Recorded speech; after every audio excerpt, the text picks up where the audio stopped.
In this video, we're going to be talking about all the ships that are springing up in the house and the fights that the ships are having so far. Because you don't like it, and it's cool. I don't have to be in that situation. The first people, of course, are Jasmine and Victory. Why don't we have ship names already? Who are their shippers? Please tell me the ship names in the comments. Everything. The next ship I'm going to be addressing is Kayokumi, Midday, and Isabella Triangle. The next ship I'm also going to be addressing is Dambos Kid and Zita's ship. Then the other ship is Icoin and Kobos Triangle. Something is happening there. I'm sure nobody's seen it. And then Dday and Jason. When we finish addressing these ships, then we will now talk about the little fights that happened between Ivater and Otega, and then Jason and Ruboy, then the big fights that happened with Mensan and Kaybobo. You guys, if this is something you're interested in, please keep on watching. So we saw where Gigi Jasmine was already carrying face for Victory, and according to Victory, he already knew that something was wrong. She was just moving on her own, going to the kitchen, doing stuff, and then he walked up to her and he looked her right in the eye and was like, "Are we good?" He was like, "Let me sound like you. Are we good?" And she said, "I'm going to say okay because it's not that deep." He was like, "Okay, talk to me. What's going on?" And then she made her tea and they went to the couch to have this conversation. We did not start the conversation from the beginning, but apparently she was complaining about something that he did that looked like it was not so harmful, but it just was giving off something. And I loved how he responded to it. He was just like, "I understand where you're coming from. What I did wasn't wrong, but it rubbed off on you in a certain way, and it's okay for you to feel that way. If it's something I can work on, I will definitely work on it. And I'm not going to do it again. But please, moving forward, let's have a conversation about things instead of you to go around carrying face and carrying the thing in your mind. If you feel a certain way, just come to me and have a conversation with me." She was like, she doesn't want to give up this toxic trait because let her not come here and be marking territory and demanding for things because she doesn't even know what they are yet, but she just felt some type of way about what happened. And he was just like, it's okay. He doesn't think that she's a toxic person. He doesn't think she has the capacity to be toxic. I say, you don't know people, though, just they hear American accent. And the next thing I see, two of them don't make up. She's gonna do no kiss for you today. I say, oh, no, don't they kiss before? On the kiss. So no kiss for you today. Next day, don't they call Bright Morgan? Bright Morgan, please, would you agree to be a best man to our wedding? We're getting married next week, Tuesday. Wedding in Big Brother's house. We're talking about wedding on day 3. Let's go. Let's have it. Let's have it. It was so nice to see. I love the fact that both of them, they understand themselves and they are pushing this whole conversation around them becoming an item officially. Are you rooting for this ship? Because this is the only ship that looks like it's working, in my opinion. Whether it's a strategy or not, they are actually doing it the right way, and that's what I like. Moving on, the next ship that I would like to talk about is Kayokumi, Midday, and Isabella. I'd mentioned earlier in my previous video how Kayokumi wanted to speak to the person he liked. That person happens to be Midday, and he had the conversation with her that he likes her and she was the first person that he liked when he first came in the house. And Midday was like, "I know what's going on with you and Isabella. Apparently I've heard about everything that happened." And he's like, "Well, I didn't know you heard. I just came out here to have this conversation with you." She said, "If I didn't hear, would you have told me?" He said, "I would have told you because I mentioned straight up to Isabella that I liked somebody else and I wanted to go and have these conversations and see where it goes. So, which is what I'm doing now." And Midday just said she doesn't want to be in a situation where she will see someone coming and then her heart will just fly because, it feels like she's taking somebody's man, or because of her, somebody else is hurt or something. Like she doesn't want to feel that way. And Kayokumi was just so quiet. She said, "Why are you not saying anything?" For my mind, hey, you self like the boy. You self like the boy. Which one be why are you not saying anything? But it's obvious that she either likes him or she likes the attention or whatever is going on there.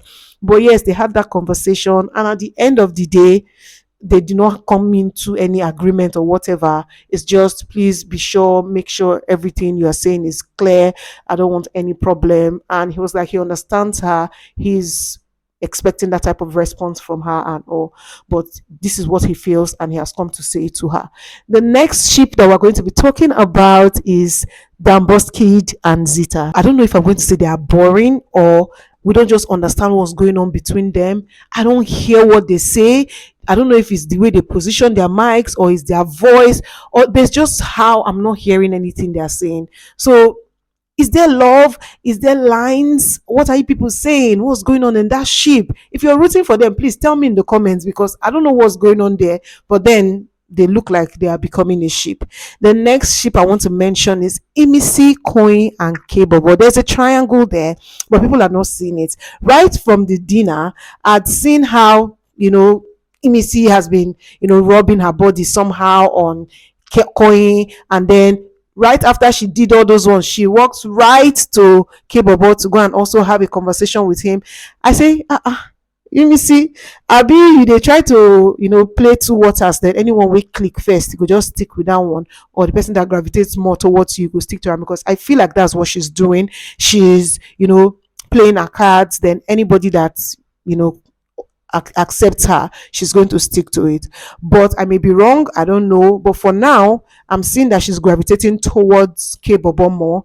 And from both ends, both Kaybobo and both Coin, I don't think they like her like that.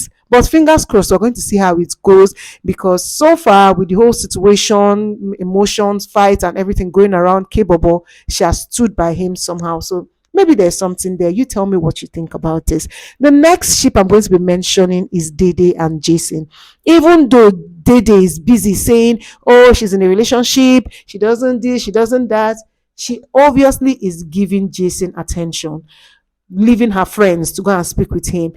As soon as she saw him coming, she knew that he was coming to meet her, and she just told her friends, she was talking to Midday and Tracy, and she just told them, oh, I have to go, somebody needs therapy, so let me go and give this therapy. In my mind, tell you say any therapy.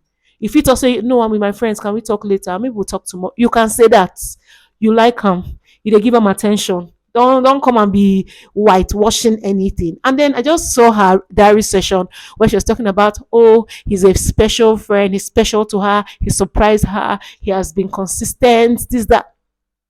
Sis, what's going on? That ship you don't want, ego sail. Ego sail, and that your relationship outside the house, go scatter.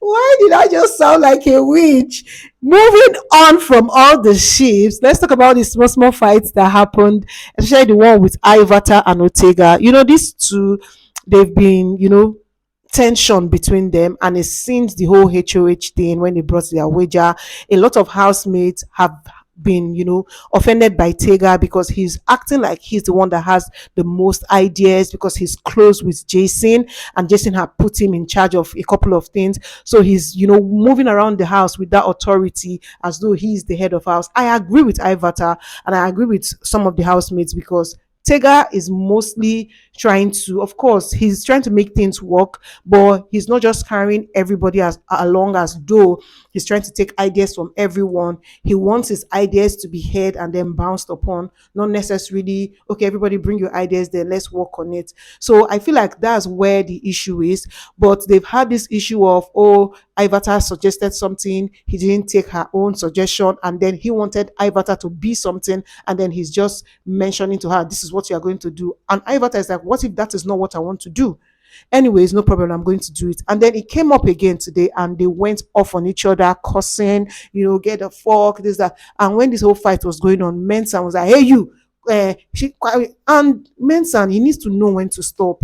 Now, my problem with all these our Rivers brothers, like, on as they play Curtis, they are play. Which kind Curtis play? They follow soft girl play. He was like, oh, is it because you're older than me? I cannot talk to you. She says, not that. Don't tell me, hey, you. I don't like it. And he was still playing. He was still making a joke out of it. He was not holding her hand. She said, leave my hand. Leave this boy. Leave my. At that point, it was so irritating. I'm not even going to lie. Mensan was taking the piece. I was just like, let the girl be. Let her express herself. It's not like, oh yeah, express yourself. She now ranted, and then she was calm. And it turns out that he is the person that is quite close with her as opposed to the rest of the housemates. And I can understand that he's trying to cheer her up, but he also should understand that not everybody understands that type of play, and not even though they understand, they don't like it, and respect it. You cannot say, okay, you're yourself, and then you're using yourself to affect another person. Anyways, moving on from this, the next fight that we saw was Jason and Ruboy. So Ruboy and Jason, they consider themselves friends because they met outside the house before and all those good stuff. And today he wanted to use the toilet, and Ruboy was in the way, and he was speaking to Ruboy, and Ruboy didn't take it well, and everything happened. He was like, fuck off, you fuck off. And then he now said some people, they just have expectations of me, and say he went back to go and apologize to Ruboy, but Ruboy was not having it. It was like he's tired of all these people doing, oh, you're my friend, you should have done this, you're my friend. That you don't know anybody. He came here and he met people. He's here to play a game. People should stop playing that card with him, because it's the same thing that Culture did the previous day, that he was choking and then he didn't give him water. I want me to die, you're my friend. He said, I beg, everybody should stop doing that with him, and he wasn't having it. He just kept on ranting and ranting about it. The next, fight that we saw, which was really big, was the fight between Mensan and Kaybobo. Apparently, Kaybobo was crying, and Mensan just was on his own, and he mentioned that, oh, kings cry too and all those things. And Kaybobo thought he was speaking with him, and he went off and was like, why are you saying this to me, why are you saying that to me? But Mensan said, I wasn't talking to you, why do you assume it was you? So he said he apologized. But conversations led to another, and then Mensan was going on and on. Everybody knows how Mensan can be, go on and on about something, overflog issues and everything. And then he riled Kaybobo up. While Kaybobo was upset, he now mentioned who born you. And that who born you further triggered Mensan. Everybody knows that Mensan is going to overflog things, blow things out of proportion. And that was what he did with that statement. He said, who born you? And of course, it was his mom that born him. So he decided to capitalize on the fact that you are referring to my mom. Who born me? This is my mom. And he made a mountain out of a molehill. And Kaybobo was really upset, and he had said it before in his diary session. Has also said it before that he doesn't like people that lie, that pisses him off so much. And he said Mensan saying he brought his mom was a lie. And Mensa was like, you said it, I'm not lying. And he got so upset. Everybody was holding him. Tega is like the biggest that could hold Kaybobo. And thank God Tega came in. But it was so intense that Big Brother had to call Kaybobo to the diary room. And you guys, that was how everything went.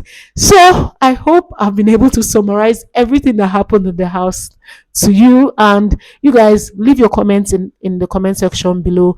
And if you've come this far, you're the real MVP. Until next time, I'm going to see you on the next one. Bye bye.